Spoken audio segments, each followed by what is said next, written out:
2024 मध्ये प्रदर्शित होणारा 6वा चित्रपट होता 8-2-75। हा चित्रपट 19 जानेवारी रोजी प्रदर्शित झाला। या चित्रपटाचे दिग्दर्शन सुश्रुत भागवत यांनी केले आहे।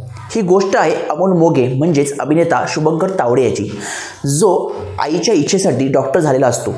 त्याला मेडिकल कॉलेजमध्ये कविता म्हणजेच अभिनेत्री संस्कृती बालगुडी भेटते। कविता ही भाऊराव तारे म्हणजेच संजय मोने यांची मुलगी असते। कविता हिने डॉक्टर व्हावे म्हणून तिच्या वडिलांनी कॉलेज बांधलेलं असतं। निखिल देवरुखकर म्हणजेच अभिनेता निखिल राजशिर्के याची विद्यापीठाच्या विद्यार्थी प्रतिनिधी म्हणून निवड झालेली असते आणि एके दिवशी तो कॉलेजच्या संपाची घोषणा करतो, कारण कॉलेजमध्ये कॅडिव्हर नाहीत। म्हणजेच वैद्यकीय विद्यार्थ्यांना मानवी शरीर समजून घेण्यासाठी मृतदेह आवश्यक असल्याने शवांची अनुपस्थिती ही एक गंभीर समस्या होऊन बसते।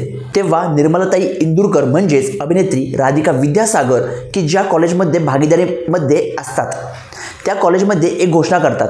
त्या कॉलेजमधील मुलांसमोर अशी अट ठेवतात की जो विद्यार्थी कॉलेजसाठी ॲडेव्हर म्हणजेच डेड बॉडी घेऊन येईल तो मोफत शिक्षणासाठी पात्र असेल।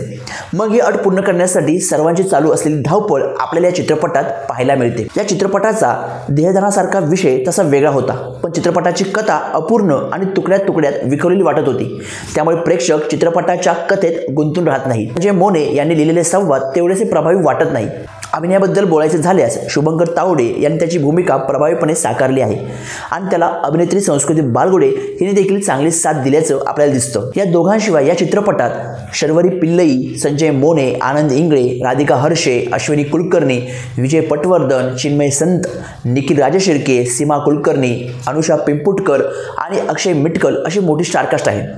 तसेच अभिनेता पुष्कर श्रोत्री याने पाहुणा कलाकार म्हणून यामध्ये भूमिका बजावली आहे।